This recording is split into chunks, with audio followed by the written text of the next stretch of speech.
Setters still compete today, although their numbers are small compared to pointers. Three sons of Toccoa Mountain Sunrise competed in the '94 championship.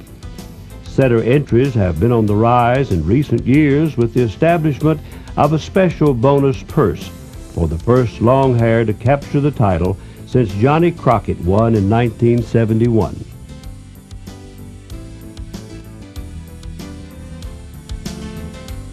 The English Pointer continues to dominate the all-age stakes. With great speed and endurance, this breed has been honed to perfection to compete in today's trials. Their ability to cover the ground with effortless grace and handle birds with style and class is truly a spectacle to behold.